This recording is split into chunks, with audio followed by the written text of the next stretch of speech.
Okay. Hey everyone. Okay. So I wanted to make a video to explain our NFA to DFA transition function.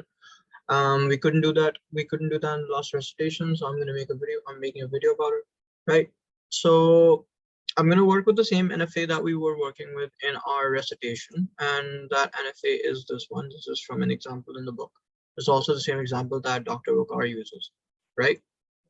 So Dr. Wakar goes over the idea of converting an NFA to a DFA, but so a lot of you were confused about how to go about actually working with a transition function. So there's two ways you could do it, right? So you could actually, so one way is to take a power set of your states and then work and then slowly figure out the transitions of each of those states with each other, right? Another way you could do it is by kind of so this is something I researched and I actually ended up like figuring it out. So the idea is to like kind of look at it from a recursive point of view. So you start off with your start state, right? And from your start state, you check what kind of input you're reading. So in a DFA, you can't have this epsilon transition at all, right? So we can't have the epsilon transition. So we need to remove that in our DFA transition table, but we also need to make sure that we're accounting for that removal, right? And we do that through the use of the epsilon closure, right? So we have Q1, right, which is our start state. And then from Q1, we can read 0. And then if we read 0 from Q1, we'll realize that reading 0 actually gives us Q1 again. But then if we read Q1 from Q1, you actually realize that you not only go to Q1, you go to Q2 as well. And then because you're at Q2 and Q2 has an empty transition to Q3, the epsilon closure dictates that the epsilon closure of Q1, Q2 with is Q1, Q2, Q3. So you actually end up with a state which is Q1, Q2, Q3. So I can put that state down in here, right? And let me add that. So on Q1, Q2, and Q3, right?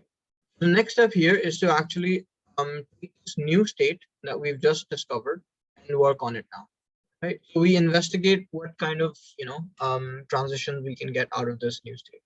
So if we're at Q1, Q2, Q3, and we get a 0, we quickly realize that when you're at Q1 and you read a 0, you're at Q1. If you're at Q2 and you read a 0, you're at Q3. So, and if you're at Q3 and you read a 0, you go nowhere. You end up in a trap state, in a dead state, according to this table, right? So our new state would be our state would be actually Q1 and Q3, right? So we can put that here for investigating. And then the next thing is to look at what happens when you read a 1. So if you're at Q1, you read a 1, you end up at Q1, Q2, and Q3. And if you're at Q3 and you read a 1, you end up at Q4. So that gives us this new state, which is Q1,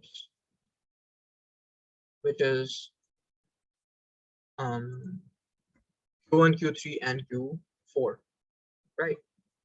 So that also gives us a new state to work with. Okay, great. So now we can investigate Q1, Q3 real quick. So if you're at Q1, you get a 0, and you read a 0, you're at Q1. And if you're at Q3, you read a 0, you get nothing because it's a dead state. So you quickly can come back to Q1 from here, and since we've already worked with Q1, we don't need to add it again, right? And then if you're at Q3 and Q1, Q3, and you get a 1, let's see what that leads to, right? So we're at Q1 and you read a 1, so you get Q1 and Q2, right? And also Q3 because of the empty transition, which we can see right here, right? And then because we're at Q3 and we read a 1, you get Q1 and you get Q4. So you can quickly just use this state again, right? The next thing, now we haven't discovered any new states, so we can work on this state. So this state says if we're at Q1, Q2, and Q3 and Q4, and you read a 0, so because Q3 does not have a zero transition, and Q1 has a zero transition that goes back to Q1, and Q2 has a zero transition that goes to Q3, and Q4 has a zero transition that goes to Q4, we can go to a state which is Q1, Q2. We can go to a state which is Q1, Q3, and Q4, right? So I can write that down, Q4. And that is obviously a new state because we have not encountered it before. So we can add it to our list here. And then let's see what happens when we read a 1. And as you would have guessed, if you read a 1 on this state, you go back to the same state because Q1 reads a 1, goes to Q1, Q2, Q3, and Q4 reads a 1, goes to Q4, right? So we can bring that here, and we have the state here. The next thing we have is Q1, Q3, and Q4. If this reads a 0, we realize that Q1 reads a 0, comes to Q1, Q3 reads a 0, goes nowhere, and Q4 reads a 0, goes to Q4. So that actually brings us to Q1 and Q4, which is a new state. So we will add it to our list here, right? Okay, and then let's see what happens when this reads a 1. So Q1 reads a 1. It has Q1. It goes to Q1, Q2, and also Q3. And then Q3 reads a 1, goes to Q4, and Q4 reads a 1, goes to Q4, right? So again, we end up with a big state, which seems to be coming everywhere, right? And then at this point, we have our new state, which is Q1, Q4. So if Q1, Q4 reads a 0, you see that Q1, Q4 reads a 0, you have Q1 reads a 0, you have Q1, and then Q4 reads a 0, you have Q4. So it goes back to itself. And then again, since Q1 reads a 1, we'll have Q1, Q2, Q3, right? So we can include all these 3 states. And then because when Q4 reads a 1, you have Q4. So again, we can have our big state again, which it seems to be coming everywhere, right? So then we can plot our set of states, the graphical representation, leave them in the mathematical form. That's fine, right? So and then we realize that our so our new set of states is going to be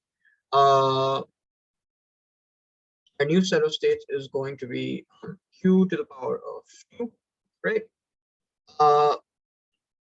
I'm not sure if there's anything else, but this is what I remember. But just to be sure, I would suggest you recheck this from the book just in case. And then our alphabet remains the same, 0, 1, as dictated by our NFA DFA equivalency. And the transition table we've just defined. And then we have so the last thing that we need to define is basically our end states, right? So our final states. So our final states are going to be all the final states that end up with the final state from our NFA. So which ones are going to be those ones? So we have Q1, Q4, right? So I can bring that here. And then we have this one, which is the big one. So this definitely includes Q4. And then just to be sure if I'm not missing out on anyone, this one, yeah. So we have Q1, Q3, and Q4, right? So that's basically our new DFA. So in this now, we don't need to work with Q2 and Q3 and Q4 because those didn't turn up, right? And so adding them would be redundant in this case. And that's basically the whole thing. Thanks for watching.